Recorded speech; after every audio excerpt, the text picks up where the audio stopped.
Welcome back to Hardware Unboxed for part 2 of the January 2026 Getting the Year Right Q&A series. Part 1's up on the channel, but don't click away because we prefer you to watch the rest of this video after this. Today's sponsor spot is brought to you by Thermal Grizzly and their new Duranaut High Performance Thermal Paste. Duranaut offers extreme long-term stability combined with outstanding thermal conductivity, and this has been achieved through a specially engineered silicon oil combined with aluminium microparticles and zinc oxide nanoparticles of various shapes. Duranaut isn't electrically conductive and won't harden over time. For best performance, you'll want to apply a very thin layer, and to help with this, included is the TG Spatula Pro. The spatula's revised design allows for increased pressure during application, making it easy to spread a thin, even layer of Duranaut. So for more information, please check the link in the video description. Now that Blackwell and RDNA 4 have been out for 1 year, how do you rate both families of products when compared to previous generations? How does that change your outlook / expectations of what's to come? I think overall, both are probably, dare I say, good compared to previous generations. And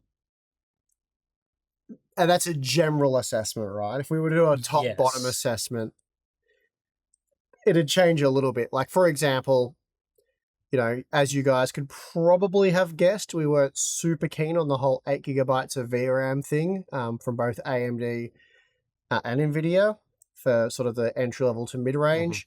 We weren't keen on both companies having products with the same name, have two different memory configurations. Again, people view that differently. We think that's pretty anti-consumer, not a fan of that, think that it shouldn't have happened. So those aspects were really bad. But then the 16GB versions of those products were pretty good. 5060 Ti probably a bit overpriced. 9060 XT ended up being the best value option in our opinion, the 16GB version. But, you know, it wasn't amazing. But then when we did the last 5 generations of entry-level to mid-range GPUs, this generation turned out as being probably one of the best we've seen in quite a while. So there's that. Even when you include like the 9060 XT 8GB, though probably more when it was discounted below MSRP. And then the mid-range stuff, you know, the 5070 12GB, the 9070, they were like decent, okay, not without a few flaws, but reasonable enough, and certainly better than what we got the previous generation. And then you get sort of the higher end stuff, and it's 5070 Ti, 9070 XT, good. 5080, pretty bad value, not very good. Availability crap and wasn't around for that long. And then the 5090s, like monstrously fast, but, you know, pretty dumb in terms of pricing. It's not really even a gaming product. Yeah, I think if I'm sort of looking at it as a whole and sort of comparing it to previous generations, like thinking about what has this generation as a whole offered, you know, it's the performance uplifts have been, I think, at least from Nvidia's side of things, I'd say underwhelming in terms of like the card versus card or price tier versus price tier uplift is underwhelming. But then if I think back across the last few generations, especially in the RTX era, it's probably the second best generation after the 30 series. I think the 30 series really offered a really nice balance of, I mean, apart from the crypto, I'm assuming that they were planning to make that product be good value before crypto ruined it. But, you know, from what they announced, what they showed, the performance uplifts were significant and all that. You know, the 40 series, very underwhelming in terms of pricing. Performance uplifts at some classes were like 0, like 4060 Ti versus 3060 Ti was like no improvement. And then the 20 series, you know, obviously that's the start of the RTX era. It's probably aged okay with its architectural support, but the cards themselves at the time were quite underwhelming. So the 50 series, I mean, and from a feature standpoint as well, like the Blackwell era has the best feature support of NVIDIA cards. Yeah, DLSSs continue to get better. You don't have to use things like multi-frame generation, but, you know, they're adding those things if you want to use them. So from all of that, and for a lot of cards, you know, the VRAM has been not as dire as the 40 series is probably a good way of putting it. Like, yes, the 5060 Ti 16GB isn't the most amazing value, but that was even more expensive to access previously. So there's that. And then for AMD, I think RDNA 4 is probably pretty clearly the best generation that they've made in some time. I mean, I guess like the 6000 series competed across a wider range of the performance tiers, but the software support for that GPU was not amazing. Ray tracing was weak. Yeah, it hasn't aged particularly well from some of those standpoints. It had VRAM as an advantage. There are a lot of cards that have are able to play games because they offered 12 or 16 gigabytes. But from the software side of things, it really hasn't aged that well. So yeah, the 9000 series, it seems like the architecture is really in a solid position to continue support for those things if AMD can be bothered doing so. And then, the performance is good, FSR is good, so it's a much more competent generation, and it wasn't priced terribly at launch. So that benefits it as well. So yeah, it's kind of weird to sort of have been complaining a lot about things in the GPU market when this GPU generation has been okay. But then, we do compare it to historical generations, and we do want to see levels of progress. And so things like 50, 60, 8 gigabyte being what it is, there's going to be criticism and negative reviews of those products. But it could have been it's bad now, but it could have been a much more underwhelming and bad generation than it has ended up being. Yes, and I think for future generations, the positive takeaways being that AMD is more competitive than they have been in a very long time. Looks like things are heading in the right direction, so they should be even more competitive for the follow-up generation. We'll have to see about that.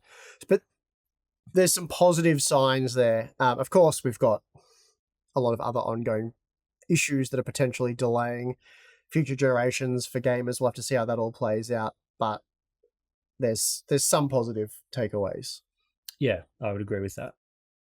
Now, this is quite a funny question because you alluded to this in part 1, I believe. We know how much AMD likes consistent product naming schemes. What do you think the next... that was sarcasm, I believe.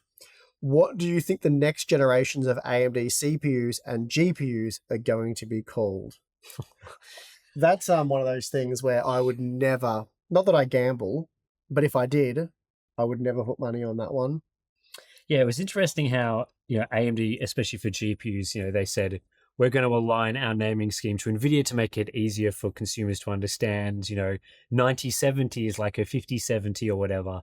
But then the first number that they've used basically end of life's that naming scheme immediately. Like, where do they go after 9070?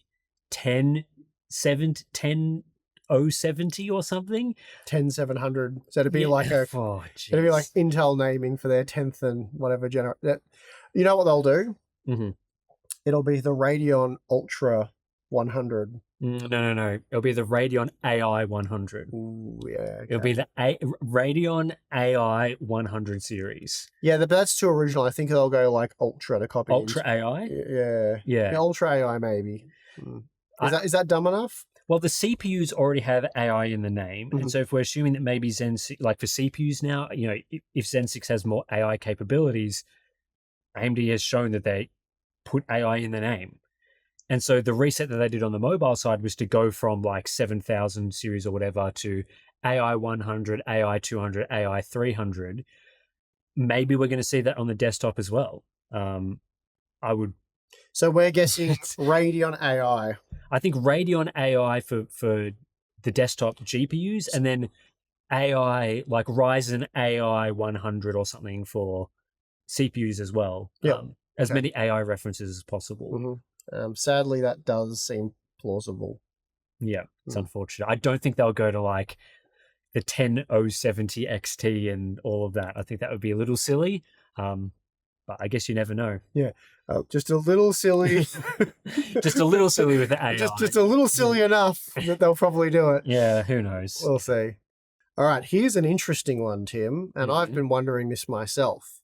Do you think AMD cards will remain in good supply when Nvidia cards dry up? Yeah, this is definitely an interesting question because there's kind of two angles I can think of immediately. The first one is that we haven't heard from like through retailers, AIBs and that sort of thing, that AMD are cutting or reducing RDNA 4 production. So it sounds like things are going to continue as normal in terms of making the cards that you want to see. Now, that doesn't mean that the prices are going to be the same. Prices are already starting to increase. We're expecting them to increase further. But in terms of producing models like 9070 XT, 9060 XT. It sounds like that will continue, unlike with, say, a 5070 Ti that appears to have been almost entirely cut in terms of production. The other angle I can see, though, is that if no Nvidia cards are available, then demand for AMD cards is probably going to increase because they will be the only models available in certain price tiers. So I'm thinking 9070 XT is generally competed with the 5070 Ti. If the 5070 Ti is not available, people who have around that $700 to $800 to spend will now be looking effectively exclusively at 9070 XTs. And so if AMD is just continuing production as normal, they may not actually have allocated enough supply to meet increased demand. This may be a genuine case of demand causing supply issues, because I know Nvidia, they usually like to blame everything on overwhelming demand for GeForce products while they cut the supply to zero. I think with Radeon, we're probably going to see supply be the same as they were anticipating, but demand increasing because of the GPU market, and that will cause price increases, supply issues potentially. And I don't think they would have too much capacity to suddenly go and start making more 9070 XTs. Mm-hmm. So I think that's probably what we will see happen. Hopefully it won't happen to crazy extents, but we are already seeing a lot of the GPUs costing $50, $100 more just from the VRAM side of things. Mm-hmm. So I'm not sure. But then things like 5070s, we're expecting those to continue. So maybe that will stabilize things a bit. Mm-hmm. Yeah, I don't have really anything to add to that other than, which is sort of a slightly connected story. We talked about, I don't remember all the facts and figures, in our Q&A series a little while ago about Radeon versus GeForce supply, because there were research that showed that Nvidia had like 94% or something of shipments. Mm-hmm. And yeah, we did a bit of local digging, and that didn't really seem accurate for our market. And since then, the retailers I've been speaking with say that AMD sales are just annihilating, like Radeon sales are annihilating GeForce sales purely because of better availability and better pricing. So that's only accelerated. So over the last month or so, Radeon GPUs here in Australia are selling much better than GeForce GPUs, pretty much across the board. So presumably that situation will continue, but as you said, do they have the supply to keep up with that sort of demand? Mm-hmm. I mean, we had heard last year that towards the last quarter of 2025, AMD was supposedly going to increase 9070 XT supply, so start pumping out more of those models. I don't know how that is impacting the first quarter of this year, whether that happened, haven't looked into it too much. But we did hear that. So that was at Computex last year. We were told that. Not 100% sure what the status is on that. The other angle I sort of think of is, if I was in AMD's shoes and I was thinking about, where am I using my silicon supply at the moment, I would be, if anything, reducing desktop CPU supply and increasing Radeon GPU supply, because I think there will be massively decreased interest in CPU sales in a market where you cannot really buy DDR5 memory. So a lot of AMD CPUs, maybe excluding the X3D models across Zen 4 and Zen 5, those are designed for platform upgraders, people coming from AM4 into AM5 for the first time. There's not a lot of people upgrading from, say, they bought a Zen 4 CPU, now they're going to buy like a 9700X. Like, you just wouldn't do that upgrade. And so I would be thinking, let's drastically dial back the supply of those CPUs, because I don't think many people are going to be doing platform upgrades within the next year. I think that will be almost dead for a lot of people just because of memory prices. But can they put that towards RDNA 4 GPUs while Nvidia is not supplying the market, and maybe gain a bit of market share there? Because obviously they've got market share issues for GPUs, not so much for desktop CPUs. So that's the sort of thing I'd be doing. Of course, it all comes down to like GDDR6 supply. If that's atrocious, then they can't do that. But in an ideal world, I think that would make the most sense for AMD to do. In which case, then, they're really starting to put the screws on Nvidia and sort of try and meet some of that demand. And even then, if GDDR6 is really expensive, there still might be demand for 9070 XTs at a certain price that's well above the MSRP, just because 5070 Ti's don't exist, and 5080s I think now are like $1,300, $1,400 US. But we'll see. There's a lot of things that can happen this year, so it'll be interesting to see how AMD supply goes, the Nvidia supply, of course, as well, and we'll try to track all of that for you. have you considered how you would pivot your channel if PC gaming started to die, i.e. from supply shortages, AI, crypto, etc.? Yeah, we'd become like a Minecraft Let's Play channel. Wow. I'd get Tim into it. What a pivot. That would be insane. I don't play Minecraft, by the way, if anyone's No, wondering. neither do I. That's why it'd be so insane. Like, we'd have to learn the game, Well, get good at streaming. keep that in your back pocket. Maybe it's a good idea. Let us know in the comments. No, I haven't thought about this at all because it's not something I'd ever consider doing, and I don't think it's something I would ever do. I don't think the situation's ever going to get bad enough where you can't build a computer, or because you've got to, again, I've been doing this job, not necessarily on YouTube, but like reporting on tech for like 23 years. And I got into it initially not to make money, but eventually that happened when I got paid to freelance at places like TechSpot, for example. And we do it really for the love of, it's a hobby, right? That's become a job. And while we need to make some money, we don't need to make that much money to do what we do. And I started it when it was a niche industry, right? And for for the majority of the time I've been doing it, PC gaming has been sort of a niche industry. It's only more recent history where it's blown up and become more of a mainstream activity where a lot more people now, and COVID was largely responsible for getting a lot more people into PC gaming. So yeah, it's always sort of been a niche hobby. So if it goes back to being that, then so be it. Yeah, I think, this question is sort of asking about, if PC gaming is dying. I don't think there's actually any evidence of PC gaming dying at all. Like, obviously, building PCs, buying PCs is going to be difficult for a little while. That doesn't mean that PC gaming is suddenly dead, because a lot of people have PCs already.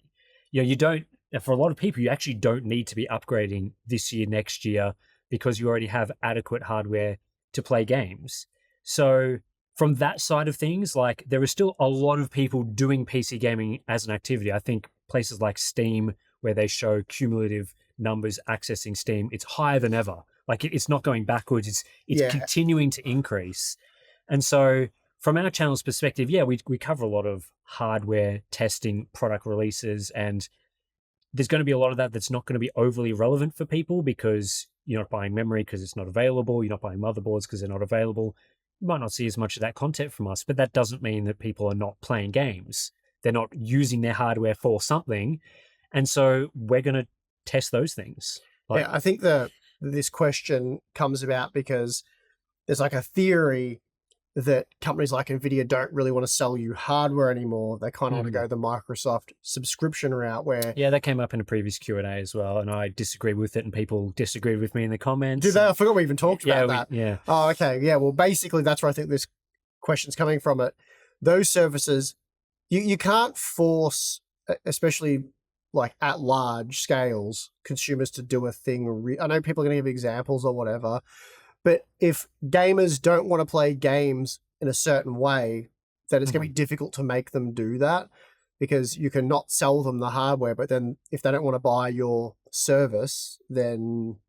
Yeah, they'll just stick with their existing hardware, which is kind of where I'm coming from. Like, the vast majority of people using Steam now, with the increasing numbers of people using Steam, are doing so on hardware that they already own. Now, I'm sure a small percentage of Steam they're accessing it through cloud services that allow you to do that. But I think the vast majority of that number, 90+% of it, is on their own hardware that they own in their house. I guess the point is eventually, though, like, because you could be making this argument 10 years ago. We're just still using that computer from 10 years ago to try and play games today. So if they're like, they've drawn a line in the center, like we're no longer selling anything below like a 5090 or whatever it might be, like, in the future to gamers. Like, if you want a PC at home, it's like a super luxury item.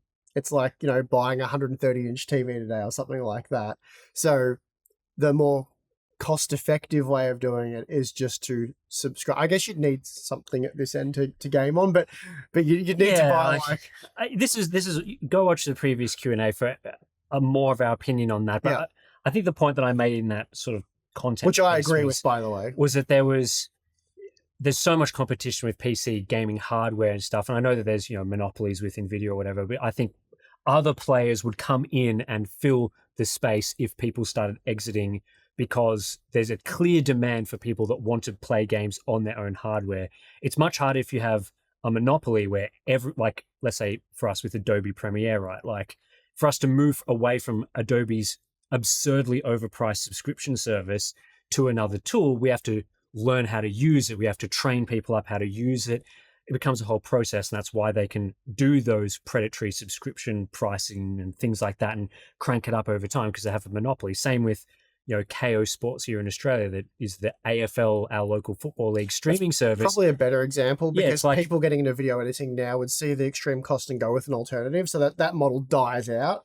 That's right. But something like KO, where they've exclusively purchased the rights to the AFL, there's no option for me to use a different service. And so they just continually jack up the price. And I'm kind of like, well, what is my choice, right? But I think with gaming, there's competition to the level where if things were heading that way, you would see companies being like, no, I'm going to try service that existing market. Same with again, game consoles, there's been no real indication whatsoever that game consoles, I'm talking like Switch, PS, PlayStation, are going away. Like, if anything, there's more people making handheld devices now for people to game on. I know Xbox has died away, but Steam is entering with their second attempt at console-like hardware.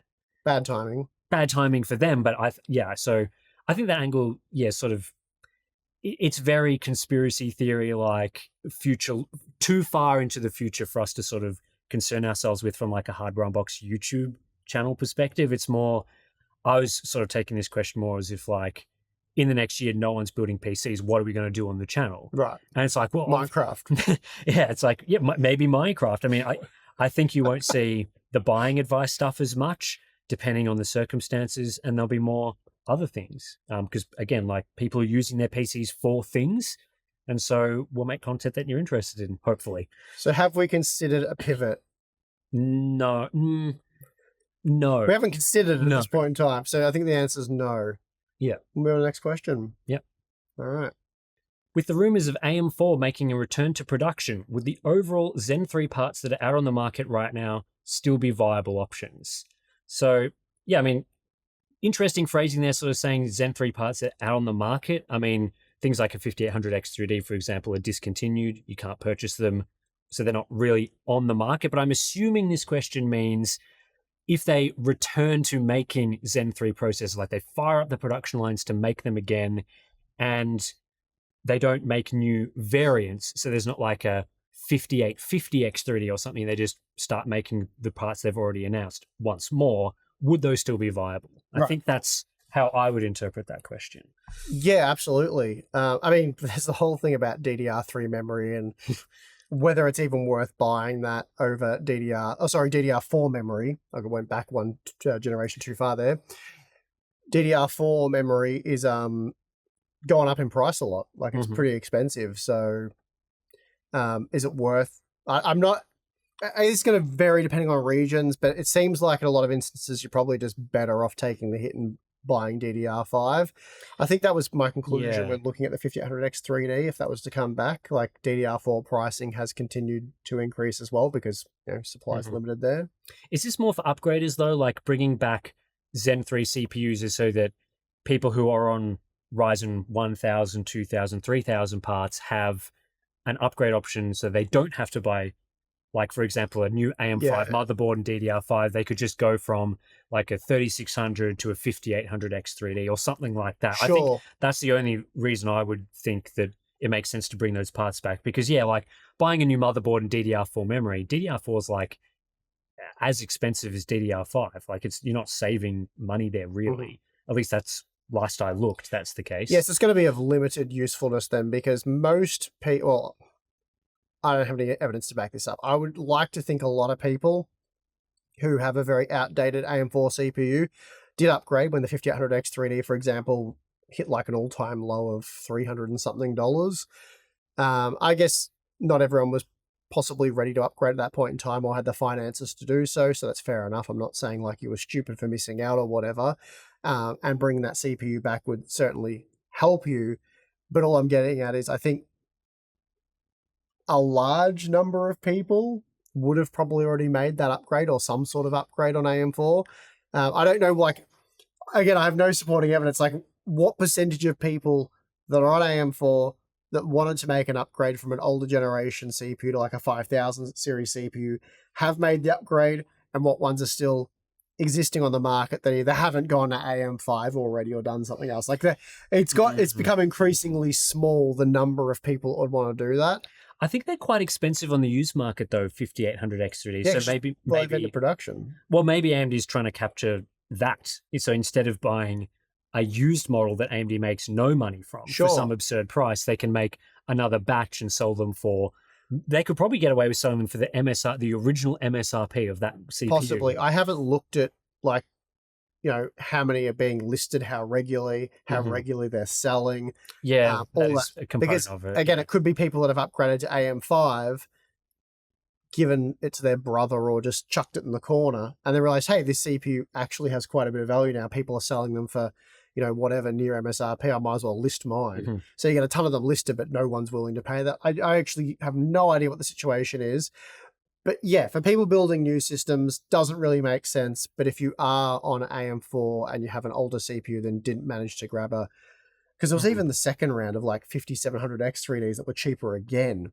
Yeah. But if for whatever reason you weren't able to capitalize on that, then yeah, it would be of benefit. But anything lower than like a 6-core, like a 5600 X3D, 5600 X3D, yeah, I don't say that name very often, but yeah, anything slower than that, probably not worth it though. The 50, what did we look at?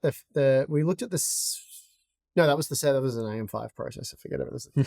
Getting confused here. Yeah, the 5600 X3D would be about as slow as you'd want to go. And I think there's a 5500 X3D that's been... I think so. It's not available here in Australia. I don't know if that's a Micro Center exclusive or some other region. I don't have information about that. But essentially, you'd want an X3D CPU for gaming, or it's probably not going to be worth the upgrade. All right. Should I sell half my 64GB kit if I'm always GPU bottlenecked anyway? Short answer, no, you definitely shouldn't do that. And the reason is, it's not the, 64GB of RAM, as you've probably identified here, is not having any positive or negative impact on your performance, because you would go down to 32GB and, you know, for the vast majority of games, there's going to be no performance. You could probably even go down to 16GB in a lot of instances, as we saw recently when testing this. People will throw up different examples of games that will use more or whatever, but I'm talking more in a general sense. And generally speaking, 32GB to 64GB has no impact on gaming performance. So that you've identified that and you're thinking, well, I might as well just halve my memory capacity because, you know, I'm GPU bound anyway. Problem is that will take you from dual channel to single channel, which does have quite a significant negative impact on performance. That's assuming that you've purchased two 32GB sticks. It is possible that you've purchased 4 16GB sticks, of course, to get 64GB of memory. I guess because they said, should I sell half my 64GB kit? So if it's two 32GB DIMMs, you sell one, you're in single channel memory. If you do have 4 DIMMs for whatever reason in that configuration, I don't think those kits were particularly common. Maybe you bought two 32GB kits. If you do have 4 DIMMs, you can go down to 2 and maintain dual channel. That's right. But that's the only situation where that might make sense. So essentially, if you have two 32GB kits, which makes a quad 64GB kit, then yes, what Tim's saying is you could sell half of that memory. So essentially sell it as a 32GB kit, two 16GB sticks, and you would see absolutely no change in performance, and you would fetch quite a bit of money, like probably 300 US or something. I don't know, depends on the type of memory or whatever. But if you're going from dual channel to single channel, so if you only have 2 memory modules, you're likely to see a performance hit, and it could be quite substantial. But again, it depends on how GPU limited you are, what frame rate you're targeting. And this is where people get really confused, or some people get really confused with like low resolution CPU testing, because they think that's not real world, but then they're not really understanding the testing at all. It's kind of gone over their head a bit. So if you only need like 60 FPS or maybe 90 FPS in a certain game, then single channel will probably facilitate that. But if you want like a really high refresh rate experience, 140, 150, 160 FPS, then you're probably going to get knocked down. And we did a video that answers this exact question because someone said, instead of buying 2 sticks of memory in a kit, like a 32 gigabyte kit, what if I just buy one 16 gigabyte stick? And that was like that was probably my most misunderstood video by a country mile in 2025. People just did not get that video at all, despite the fact that I explained it very clearly. It was the idea of buying one stick now and then buying another stick later. Which is exactly what someone asked that question, I think on a Q&A, and it got massively upvoted. And we thought rather than address that in the Q&A, let's just address it with a dedicated video because it's a really interesting question. And I think it's still pretty relevant today. And basically the answer is you can do that. There are a couple of drawbacks that were, covered in that video, but one stick is substantially slower than 2 in a lot of games. Now, whether or not that's going to affect you depends on your target frame rate, which is where the low resolution CPU bound CPU testing comes into it.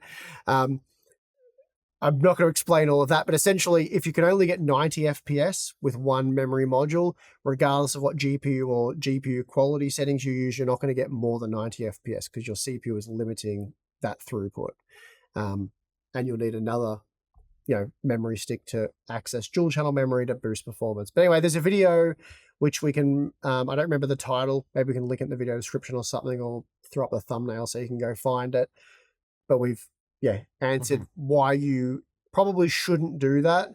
But also you could, depending on how much performance you're willing to sacrifice. So I'll leave that up to you. All right. We'll hit pause there on the questions for this month. Plenty more stuff to get to. So part 3, we'll do one of those. As usual, it'll be up on the channel soon. Now is the time, if you're interested, that you can go back and watch part 1, which is already up on Hardware Unboxed to enjoy. So check that one out.